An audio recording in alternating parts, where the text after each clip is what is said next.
What if everything you believed about staying fit after 60 was completely backwards? What if the answer wasn't found in expensive gym memberships, personal trainers, or endless walks around your neighborhood? What if the secret to maintaining your strength, independence, and vitality was sitting right in your living room? A simple chair. That's it. Stay with me because what I'm about to reveal will fundamentally change how you think about aging and fitness. For decades, we've been fed the same narrative. Walk more, hit your step count. 10,000 steps equals health. And don't get me wrong, walking has value, but here's the uncomfortable truth that the fitness industry doesn't want you to hear. Walking alone won't save your muscles. It won't protect your bones, and it certainly won't prevent the slow erosion of strength that begins stealing your independence after age 60. There's a silent thief attacking your body right now. Medical professionals call it sarcopenia, the gradual loss of muscle tissue that accelerates dramatically as we age. Starting in your 30s, you begin losing approximately 3 to 5% of your muscle mass every single decade. By the time you reach 70, you could have lost nearly a third of your physical strength. Think about what that means. Tasks that feel effortless today, lifting your grandchildren, climbing stairs, even rising from a seated position become monumental challenges. And here's what makes this truly alarming. Traditional cardio exercises like walking don't address this problem. They keep your heart healthy, yes, but they do virtually nothing to combat muscle deterioration. Meanwhile, your body continues weakening, month after month, year after year, until one day you realize you can't do things you used to take for granted. But there's hope. Recent medical research has uncovered something extraordinary. Scientists at major research institutions have been studying a different approach. Instead of focusing solely on cardiovascular activity, they've examined targeted resistance movements that can be performed while seated. The results? Absolutely stunning. In one groundbreaking study, researchers tracked adults over 60 who incorporated specific seated exercises into their routines. These participants didn't just maintain their strength, they actually built new muscle tissue. Compare that to a control group who only walked for exercise. Those individuals continued losing muscle mass at the typical age-related rate. Same age range, similar health profiles, completely opposite outcomes. The difference?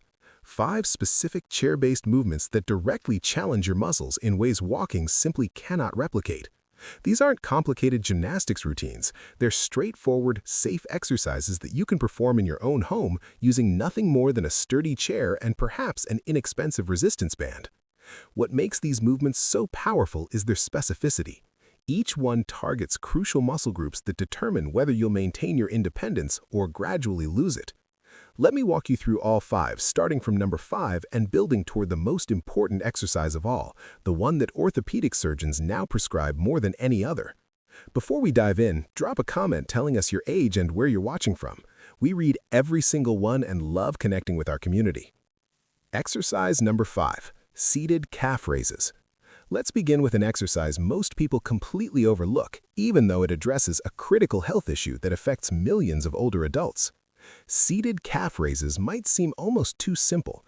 You sit down, press through the balls of your feet, and lift your heels off the ground. How could something so basic matter? But here's what you need to understand. Your calf muscles aren't just about mobility, they're essential components of your circulatory system. Your calves function as a secondary heart, quite literally. Medical professionals sometimes call them the venous pump because every time these muscles contract, they squeeze the veins in your lower legs and push blood back toward your heart. This matters tremendously because blood has to fight against gravity to return from your feet.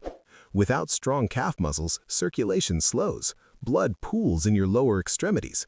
This leads to swelling, varicose veins, and potentially dangerous blood clots. Research published in recent years examined older adults with mild circulation problems. Half the participants performed seated calf raises 3 times weekly. The other half maintained their normal routine without changes. After just 12 weeks, the exercise group showed a 41% improvement in venous return efficiency. Their ankles were less swollen, their legs felt lighter, and most importantly, their risk factors for deep vein thrombosis dropped substantially. Here's how to perform this movement correctly. Sit in a stable chair with your feet flat on the floor, knees bent at roughly 90 degrees. Now press through the balls of your feet and lift your heels as high as possible.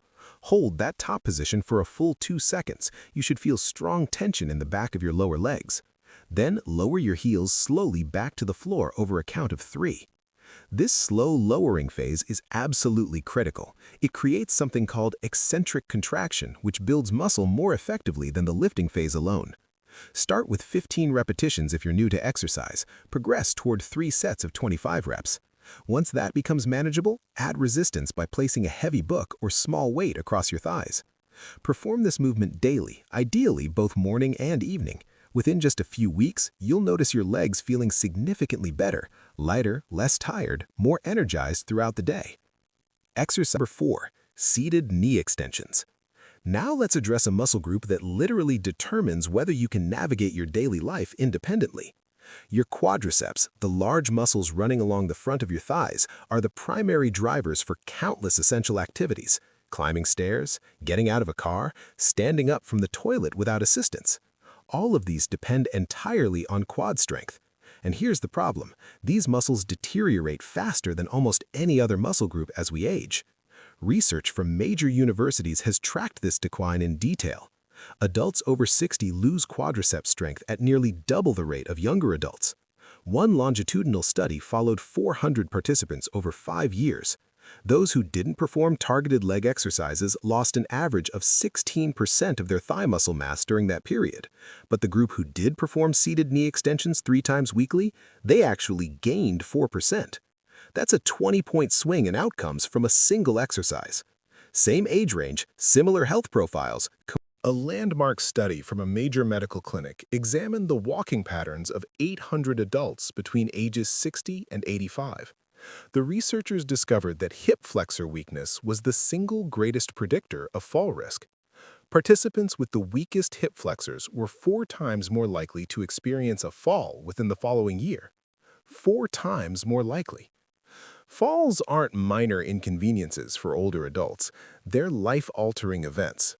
According to the Centers for Disease Control, 1 in 4 adults over 65 falls annually. 20% of these falls result in serious injuries like broken bones or head trauma. Hip fractures are particularly devastating because they often trigger a cascade of health decline. Seated hip marches directly strengthen the muscles that prevent falls. The exercise mimics walking movement, but with greater resistance and control, training your hip flexors to lift your legs higher and more powerfully than they ever would during normal walking. Here's how to perform it. Sit on the front half of your chair. Don't lean back against the backrest. Keep your spine straight and your core gently engaged. Now, lift your right knee toward your chest, as high as you comfortably can. Your foot will come off the floor. Hold this elevated position for 2 seconds, feeling the work at the front of your hip. Then lower your foot slowly and repeat with your left leg. That's 1 repetition. The slower you perform this movement, the more effective it becomes. Don't swing your legs upward using momentum. Lift them with pure muscular effort. Aim for 20 total repetitions, alternating legs with each lift. Perform 3 sets with 1 minute of rest between sets. To increase the challenge, hold your elevated position for 5 seconds instead of 2. You can also add ankle weights once the basic movement becomes easy. Surgeons have observed that patients who perform hip marches daily before joint replacement surgery recover significantly faster afterward. Their muscles are already prepared and strong, making the rehabilitation process much smoother. This exercise also improves your balance because it forces your core to stabilize your body while one leg is elevated, a crucial skill for preventing falls. Exercise number 2, seated resistance band rows. Everything you do requires pulling strength. Opening doors, getting out of bed, putting on your clothes, carrying groceries, hugging your family. All of these actions depend on the muscles of your back, specifically your latissimus dorsi, rhomboids, and posterior deltoids. These are the muscles that prevent you from developing the hunched-over posture that afflicts so many older adults. When your back muscles weaken, gravity begins winning. Your shoulders round forward, your upper spine curves into what doctors call kyphosis. This curvature isn't merely cosmetic. It compresses your lungs, making breathing harder. It shifts your center of gravity forward, increasing fall risk. It causes chronic neck and shoulder pain because your head projects forward, straining the muscles that support it. Walking does absolutely nothing for these muscles. When you walk, your arms swing passively at your sides, with no pulling involved. This is why so many dedicated walkers still develop terrible posture. They've neglected their entire posterior chain. A study published in a major rehabilitation journal followed 300 older adults through a 6-month exercise program. One group focused on walking. The other performed seated rowing exercises with resistance bands. By the study's end, the rowing group showed an average 8-centimeter improvement in spinal posture. The walking group showed no change whatsoever. Additionally, the rowing group reported 63% less upper back and neck pain. Here's how to perform rows. You'll need a resistance band. These inexpensive tools provide variable resistance that's perfect for older adults because they're gentle on joints but highly effective for building strength. Sit in your chair with feet flat on the floor, about hip-width apart. Loop the resistance band around the soles of your feet and hold one end in each hand. Sit up straight with your arms extended forward, holding the band with slight tension. Now, pull your elbows backward, squeezing your shoulder blades together as if you're trying to pinch a pencil between them. Your hands should travel toward your rib cage. Hold this squeezed position for 2 full seconds, really focusing on the muscles between your shoulder blades. Then, slowly release and extend your arms forward again. Don't let the band snap back. Control the return movement. Perform 15 repetitions per set and complete 3 sets. The resistance level matters. You should be able to complete all 15 reps, but the last 3 should feel challenging. If it's too easy, use a thicker band or double up your current band for more tension. Surgeons recommend this exercise to patients recovering from spinal procedures because it builds the muscular support structure that protects your spine. Strong back muscles act like guy wires on a tent, holding your spine in proper alignment and preventing degeneration. Exercise number 1. Sit-to-stand squats. If you only do one exercise for the rest of your life, make it this one. The sit-to-stand squat isn't just an exercise, it's a diagnostic test for longevity. Researchers have discovered that your ability to perform this movement accurately predicts your mortality risk. A famous study published in a major cardiology journal tracked over 2,000 adults above age 51 for an average of 6 years. Those who couldn't rise from a seated position on the floor without using their hands were 5 to 6 times more likely to die during the study period. 5 to 6 times. The sit-to-stand movement engages virtually every major muscle group in your lower body simultaneously. Your quadriceps straighten your knees, your glutes extend your hips, your calves stabilize your ankles, your core maintains balance, your back keeps your spine aligned. No other exercise provides this comprehensive activation. And here's what makes it even more powerful. The sit-to-stand directly replicates a movement you perform dozens of times daily. Every time you get out of bed, rise from a chair, exit a car, or use the bathroom, you're performing a sit-to-stand. By training this movement pattern, you're not building theoretical strength, you're building functional strength that transfers immediately to your everyday life. The study mentioned at the beginning found that adults over 65 who performed sit-to-stand exercises 3 times weekly increased their hip bone density by 19%. This is remarkable because bone density typically decreases with age. The mechanical stress of standing from a chair sends signals to your bones, telling them to deposit new tissue. Stronger bones mean dramatically reduced fracture risk if you fall. Orthopedic surgeons have started prescribing this exercise as preventive medicine. They know that patients with strong legs and dense bones have far better outcomes if they ever need joint replacement surgery. Many surgeons now require a minimum number of sit-to-stands before they'll even schedule an elective procedure. Here's how to perform this exercise for maximum benefit. Start seated in a chair with your feet flat on the floor, slightly wider than hip width. Cross your arms over your chest to avoid cheating with your hands. Lean slightly forward so your weight shifts over your feet. Now stand up by pushing through your heels. Rise completely until your knees and hips are fully straight. Pause at the top for 1 second. Then lower yourself slowly back to the chair over a count of 4 seconds. Touch your bottom gently to the seat, but don't fully relax. Begin your next repetition immediately. The slow descent is key. This eccentric phase is where most strength building happens. If you just drop into the chair, you're losing half the exercise's benefit. Start with 10 repetitions if you're a beginner. Progress to 3 sets of 15 reps.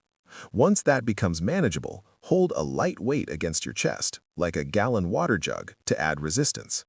You can also slow the descent to 6 or even 8 seconds to increase difficulty without adding weight. Perform this exercise every other day to allow adequate muscle recovery time. Within 4 weeks, you'll notice daily activities becoming easier. Stairs won't leave you breathless. Getting up from a low couch won't be a struggle. You'll move through your life with a confidence you may not have felt in years.